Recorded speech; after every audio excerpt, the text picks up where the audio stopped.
안녕하세요, 여러분. 사회통합 프로그램 한국사 시간입니다.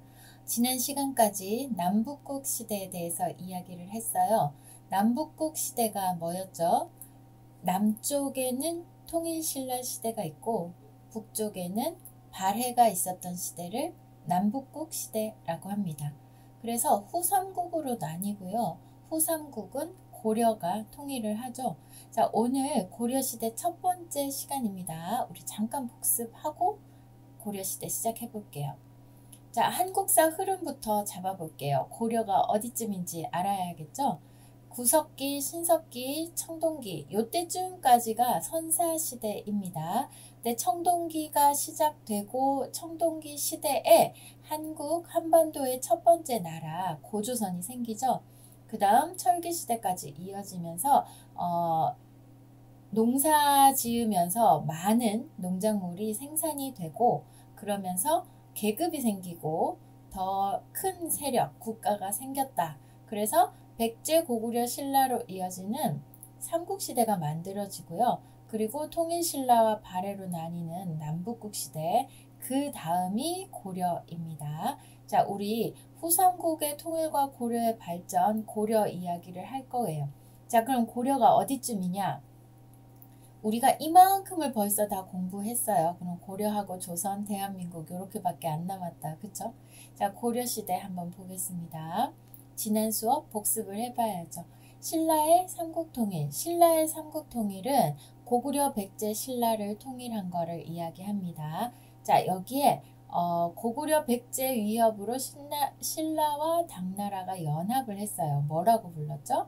네, 나당연합. 신라의 나, 당나라의 당입니다. 그리고 백제가 멸망을 하는 전투가 있었죠. 계백 장군이 목숨을 내놓고 전쟁터로 나갔다라고 했습니다. 자, 어떤 전투죠? 네, 황산벌 전투. 이때 신라는 나당연합군이 같이 전쟁을 한 겁니다. 그래서 백제의 사비성이 함락되고 백제가 멸망을 하죠. 그 다음에 고구려는 어떻게 멸망을 합니까? 고구려는 수나라에서 쳐들어와서 여러 번 전쟁을 하게 되고 고구려의 아주 유명한 장수 연개소문이 사망을 하게 되면서 나당연합군의 공격을 또 받습니다. 그리고 평양성이 함락이 되죠. 그래서 고구려는 멸망을 하게 됩니다. 그 다음에 이제 삼국통일을 하고 나면 당나라가 나가겠다 했는데 나가지 않고 있죠. 그래서 어떻게 했어요? 네, 나당전쟁. 여기에서는 힘을 모았지만 여기에서는 전쟁을 하게 됩니다. 우리나라에서 나가세요 라고 하는 거죠. 신라가 당나라 군사를 몰아내기 위해 전쟁을 했습니다. 그 다음에 뭘 했죠? 네, 삼국 통일이 되는 거죠. 김유신이 활약을 하고 당나라를 몰아냅니다. 이때가 몇 년이에요? 676년 삼국을 통일합니다. 그러면 신라는 저 뒤에서부터 그 만들어진 거는 신라가 생기기 시작한 거는 2세기, 3세기 이때도 보잖아요. 그러니까 신라는 요 정도까지 있다가 삼국 통일하고 나서도 계속 이어지니까 신라를 굉장히 오래 유지되었던 왕조라고 이야기할 수 있겠죠. 그러다가 삼국이 통일이 된 이후에 신라의 귀족들이 자기의 이익만 생각을 하고 정치를 제대로 하지 않았죠. 그러니까 지방 호족들이 이런 옛날에 우리 나라들을 되찾겠다 하면서 나라를 세웁니다. 여기가 후고구려, 후고구려를 이쪽에 고구려의 후손들이 세우게 되는데요. 이때는 지방 호족들, 이때 지방 호족들은 자기 개인의 군사도 가지고 있을 수 있었어요. 그리고 돈도 있고 군사도 있고 사람들도 따르니까 내가 나라 만들 거야. 저렇게 나라 제대로 정치도 잘 못하는 신라 밑에 있을 이유가 없어. 이렇게 생각을 하고 나라를 세웁니다. 후 고구려를 이쪽에 세우고요. 그리고 여기에 네, 후 백제를 세우는 거죠. 이때 후는 뒤라는 거예요. 나중에 생긴 백제. 그럼 여기는 계속 통일신라가 남아 있는 거죠. 요렇게 해서 나중에 또 삼국으로 나눠졌다고 해서 후삼국 시대라고 부릅니다. 그리고 또 하나 우리가 기억해야 되는 시대가 있었죠. 남북국 시대. 남쪽에 신라, 북쪽에 발해가 있었던 시대를 남북국 시대라고 한다고 했습니다. 자, 여기 신라가 있고 저 위에 발해가 있어요. 그래서 남과 북 각각 나라들이 있었다. 남북국 시대 기억하시고요. 자, 오늘은 혼란스러웠던 후삼국 시대 그리고 고려의 후삼국 통일까지 알아보도록 하겠습니다. 고려, 한국의 영어 이름이 코리아잖아요. 대한민국인데 왜 코리아지? 라고 생각하는 친구들은 이렇게 기억하십시오. 고려가 코리아가 된 거예요. 고려는 해외 무역을 굉장히 활발하게 했습니다. 그래서 아라비아의 상인들까지 고려에 와서 무역을 하게 되는데요. 고려 청자 그리고 고려 인삼, 고려 종이 이런 것들이 굉장히 인기가 많았다고 합니다. 그래서 이 아라비아 상인들도 우리나라에 와서 물건을 사가는데 코리아 이렇게 발음을 하다가 코리아가 된 거라고 해요. 자, 이 고려 인삼은 진짜 유명한 그리고 아주 인기 있는 수출품이었다고 합니다. 후삼국 시대는 신라, 후고구려, 후백제라고 했죠. 근데 신라는 지금 어차피 삼국을 통일해서 신라가 통일신라 시대였습니다. 그런데 지배층이 계속해서 권력 다툼을 하니까 농민들이 못 살겠다 하고 일어난 거예요. 정치 제대로 해라. 우리 너무 힘들어 죽겠다라고 일어난 거죠. 그리고 이쪽에는 뭐예요? 네, 지방 호족 세력들이 가만히 보니까 얘들은 정치도 잘 못하고 나라도 잘 못 다스리잖아. 사람들이 이렇게 불만이 많잖아. 그러면 내가 내 군사 가지고 나라 만들 거야 라는 지방의 호족 세력들이 생기는 거예요. 그래서 이 견훤이라는 호족이 후백제를 만들게 됩니다. 언제? 900년에 완산주, 지금의 전주예요, 여러분. 전주, 전라도 지방이죠. 전주 비빔밥 유명한 그 전주입니다. 자, 견훤이라는 사람이 옛날 백제 땅에 후백제를 세우게 됩니다. 그리고 궁예라는 사람이 후고구려를 세워요. 지금의 개성인데요. 지금 남한 아니고 북한에 있습니다. 자, 송악의 후고구려를 세워요. 900년, 901년 비슷한 시기죠. 그러니까 이때 900년, 901년쯤에 이 통일신라의 귀족들이 제일 일을 못했다 이런 얘기가 될 겁니다. 그러니까 농민 봉기가 많이 일어나고 이렇게 혼란스러우니까 신라를 믿을 수가 없어. 내가 나라를 세워야겠어. 이렇게 생각하는 사람들이 생긴 거죠. 자, 견훤, 궁예 이름 기억해 주시고요. 900년, 901년 연도도 기억해 주세요. 자, 후삼국 통일 상황 한번 알아볼게요. 자, 통일신라 말에는 귀족 세력들이 왕위 다툼, 내가 왕할 거야, 내가 왕할 거야 이렇게 싸움이 많았어요. 왜냐하면 신라는 아주 엄격한 신분제도였잖아요. 신분제 사회였잖아요. 골품제라는 신분제 사회였는데 그 골품제가 완전한 그 둘 다 진짜 귀족들 그리고 또 왕이 다른 진짜 귀족이 아닌 사람들하고 결혼한 그러니까 귀족들도 굉장히 많이 나눠져 있었어요. 그러니까 그 사람들끼리 서로 막 다툼이 내가 왕할 거야 하는 다툼이 굉장히 심했던 거죠. 그렇기 때문에 나라를 다스릴 정신이 없었어요. 그리고 백성들은 너무너무 어렵고 흉년, 농사도 잘 안 되고 전염병, 병도 막 돌았어요. 그런데 계속 왕이 다툼만 하고 있으니까 어떻게 됐겠어요? 이거 안 되겠는데? 하고 지방 호족 세력이 등장을 하게 됩니다. 이렇게 혼란스러운 상황이었다는 것을 기억해야 돼요. 나라가 안정적이고 정치가 잘 되고 있을 때는 사람들이 별로 불만이 없잖아요. 그렇게 불만이 없을 때는 이런 새로운 나라를 만든다거나 하는 일들은 잘 일어나지 않아요. 자, 그래서 이 호족 세력이 등장을 했는데 이 호족 세력이 어떤 사람들이냐 한번 보면은요. 지방에 사는 땅 부자, 일단 돈이 있어요. 그러니까 경제력을 바탕으로 이 사람들은 자기들의 군사도 가지고 있을 수 있다고 했었잖아요. 그러니까 돈도 있고 군사도 있고 권력도 있어요. 그러니까 내가 저렇게 말도 안 되는 싸움이나 하고 있는 귀족들 밑에서 있을 이유가 없어 라고 생각을 하는 거죠. 자, 그래서 지금 어떻게 되느냐. 후백제를 세웁니다. 누가? 견훤이. 언제? 900년에.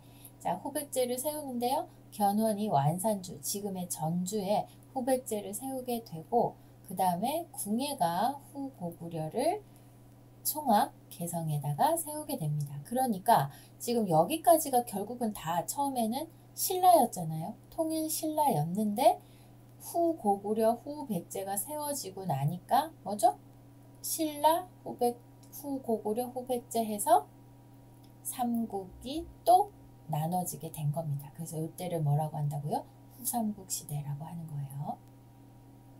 후삼국 시대는 후백제, 후고구려, 신라가 경쟁을 하는 시대다. 그런데 후고구려는 결국 나중에 고려가 되니까 고려가 이 후삼국 시대를 통일하는 게 되는 거죠. 한 번 더 보겠습니다. 이때 궁예는 어떤 정치를 펼쳤냐 하면은 나는 미륵불이다. 미륵부처님이다. 라고 얘기를 했습니다. 그래서 처음엔 정치도 잘했다고 합니다. 인기가 많았는데 조금 변했대요. 나중에 변하면서 좀 난폭해지고 자기 마음대로 하려고 하고 막 힘대로 하려고 하고 그래서 사람들이 궁예가 변했어. 예전에 궁예가 아니야 라고 하면서 사람들이 마음을 돌렸어요. 그래서 궁예가 아니라 다른 사람이 고려를 세우게 되는 거죠. 후고구려에서 마진에서 태봉으로 나라 이름을 계속 바꿉니다. 뭔가 새로운 시도를 계속 하려고 노력했다라는 건 알 수 있어요. 아마 민심이 돌아서고 나서 그 돌아선 민심을 돌리기 위해서 새로운 모습을 계속 보여주려고 했지만 실패한 거죠. 그 다음 왕건이 이제 궁예가 내려가고 나서 왕건이 고려를 세우게 되는데요. 군대의 규율을 엄격하게 하고 백성의 세금을 줄여줬습니다. 그러니까 이 지금 후삼국 시대는 굉장히 혼란스러운 시대잖아요. 이 혼란스러운 시대에 군대가 규율이 정확하지 않으면 이런 혼란스러운 시대에서 뭔가 딱 정리를 제대로 할 수가 없는 거죠. 그러니까 왕건의 지도력을 제대로 발휘할 수가 없는 거예요. 그래서 군대의 규율을 엄격하게 하고 백성의 세금을 줄여줬어요. 그러니까 요때 나는 미륵불이야, 미륵부처님이야 하면서 처음에 인기를 끌다가 나중에 막 난폭해진 궁예에 지친 사람들이 왕건이 오고 나서 세금을 줄여주니까 얼마나 좋았겠어요. 그러니까 인기가 많아진 거죠. 그리고 왕건이 후백제를 공격하고 후백제는 싸워서 먹고 신라는 살살 구슬려서 신라 마지막 왕이 신라를 고려에 바치게 되는 그런 상황입니다. 왕건이 고려를 건국하게 되는 것도 요 과정 속에 있는 거죠. 호족과 백성들의 지지를 많이 받았고 송악의 도읍을 세우고 고려를 건국을 하는데 고려는 고구려를 계승하는 나라다 라고 얘기를 한 거예요. 그러니까 요쪽 땅은 고구려였다가 발해였다가 고려였는데 결국은 뭐예요? 전부 다 고구려를 계승한 나라다 라는 것을 굉장히 강조하고 자랑스럽게 생각을 했다는 것을 알 수 있습니다. 자, 고려의 후삼국 통일 한 번 더 볼게요. 발해 유민들을 흡수해요. 그러니까 여러분 남북국에서 후삼국이 되는 겁니다. 발해 유민들을 흡수하고 그 다음에 신라하고 친하게 지내고 그 다음에 후백제와 싸우고 그 다음에 고려를 건국을 하게 돼요. 근데 이 고려의 후삼국 통일은 어떤 의의를 가지느냐고 하면 실질적인 민족의 통일이다. 진짜 우리 민족을 통일한 거다. 그리고 다른 나라의 힘을 빌리지 않았다. 이건 뭐예요, 여러분? 신라는 당나라의 힘을 빌렸잖아요. 그래서 나당 연합군이 삼국을 통일하는 큰 역할을 하잖아요. 근데 고려는 다른 나라의 힘을 빌리지 않았으니까 우리 스스로 한 통일이고 그렇기 때문에 이게 진짜 실질적인 민족 통일이었다.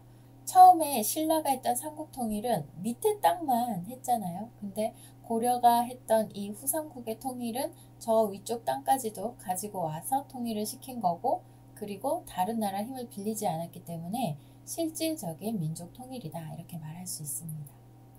자, 신라의 통일과 고려의 후삼국 통일 한번 비교해 볼게요. 신라의 삼국 통일은 당나라의 힘을 빌렸고요.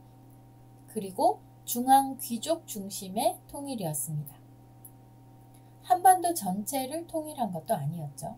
그런데 고려의 후삼국 통일은 자주적인 통일, 다른 나라의 힘을 빌리지 않은 통일이었고, 지방 세력 호족이 등장하게 됩니다. 그리고 실질적인 민족의 통일을 이루어냈다라고 할 수 있습니다. 그래서 고려의 후삼국 통일을 굉장히 아주 중요한 역사적인 사건이라고 생각을 하면 될 것 같아요.